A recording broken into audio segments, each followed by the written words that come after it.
As we mentioned a little bit earlier, today's National Video Game Day. And though video games, of course, can be tons of fun, they can be addicting, which can be dangerous. Yeah, and we want to take this opportunity to learn more about gaming addiction and where and when to get help. Here to chat with us, Rania Mankaria, CEO of Crime Stoppers Houston, joining us to talk about such an important topic. Rania, thank you for being here with us. Of course. I'm from the Atari generation, so I totally related. Exactly. I was like, I'm with you guys. I totally love it. ColecoVision, anybody? Anybody? We're going way back. Things have changed so much. Oh my gosh. They never end. That's always been my point. These games do not end, and ours did. I mean, you could beat the game and move on. Yeah, right. But it's evolving, and it's a mega industry, $180 billion, 2.5 billion users every day. The average age of a user, by the way, is 35 years old. So just something to keep in mind when your kids are gaming and they're like, I'm talking to my friend Ben from Michigan. I'm like, how old's Ben?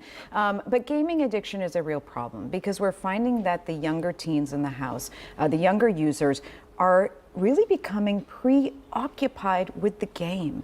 They're creating parasocial relationships with the characters. They want to level up, and it becomes like a real problem for them. Time is spent. They're losing sleep.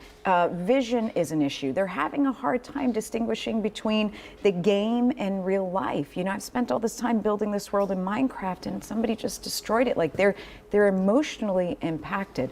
So we've got to stop and say, wait a minute, when is this becoming a problem? And it's important to do that. And the impact is so huge too because it affects everything. I mean, you can see kind of the positive side of it, right? They're working towards something, they're building, maybe they're learning how to build a house in Roblox. Yes. There's also there's a currency, there's an economy to it. There's an economy, that sort of thing. Which can be good, right? It can be a good thing. Yes, when you were talking about Bitcoins, I'm like you, I'm never going to understand it. My kids are totally going to understand it because they're of this gaming generation. But here's the thing, when you're starting to lose touch with your friends and your relationships, when it's impacting your school or your real work, when you're finding you're spending more than 3 hours a day, and you might think, 3 hours a day, is that a lot? It is a lot. That's 15 to 20 hours a week, a part-time job, okay?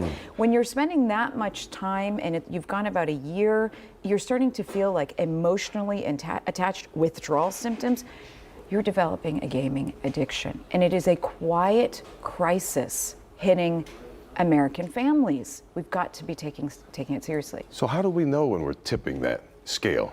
Because the lead up is fine. We play for an hour, play for 30 minutes. Is that how it goes? 30, then it's an hour, then it's 2. Mom and dad are busy, now it's 3. Well, how do we get there? The increments are interesting because a study of 2022 said boys, let's say on average, or users on average, are playing 1 hour and 46 minutes. Boys were playing 2 hours. Now that was a year ago. Now we're creeping up. Once we get to the 3-hour mark, we have a problem. Here's the thing. The player doesn't know the difference. It is a very similar addiction to gambling. You don't know that the time, you're not sensing, wait a minute, I'm getting to the point where this is too much. It's up to us, those around, to be watching and taking this in. Because it can very much and very quickly creep over and take over your whole life in terms of money, time, and other things. So us as parents, what do you suggest that parents do? Because in our house, it's like, there's no video games during the week because it's a school night, school week. But then on the weekends, when they finally get to do it, all we hear is screaming from their rooms, you know, and the fighting and the screaming and the fighting. And I'm like, that's it, no more. And here's the tough part, because it is a fun social pastime, right? But if you can start young, start talking early, get their buy-in. That's a big thing for us. Listen, we want you to game. We're not telling you not to. But here's what we want you to keep in mind. You can meet people that are inappropriate and you can be sucked into the time. So we want you to help us in managing this. When you feel like it is getting too much for you, or you sense that you're becoming preoccupied, let's talk about it. We're not necessarily going to cut you off, but let's come up with strategies together. And when you feel really like your child is lost to the game,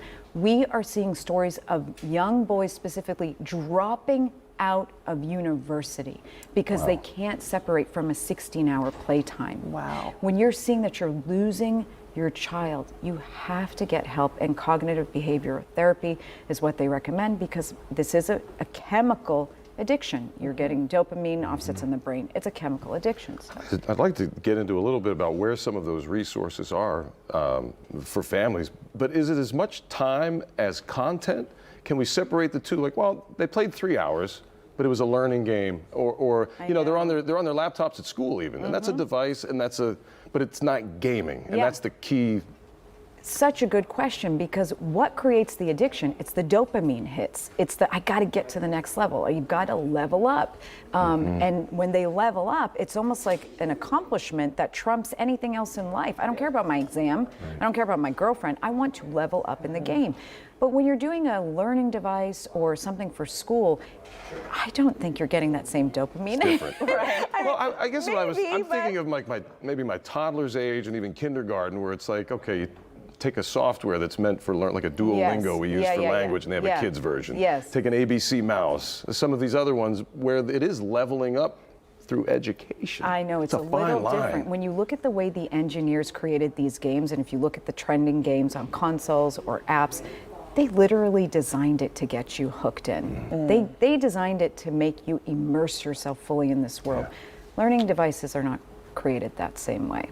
Rania, folks are listening. Where can people get help? Where can they just reach out for questions? Yeah, well, you can always go to crime-stoppers.org. We have tons of resources there. But I would go see a local therapist if you really believe that there's an issue, because your child will need some mental health and intervention. And then the parents need the help too, because we don't always know how to communicate the message. I mean, I want to go upstairs and just yell. Give me the Xbox. I know. But that's probably not the best approach either. We're so frustrated, and we didn't grow up in this generation. Right. It's a whole different ballgame. Rania Mankarius, thank you so much. Thank CEO you, of Crime guys. Stoppers Houston, thank you for joining us this morning.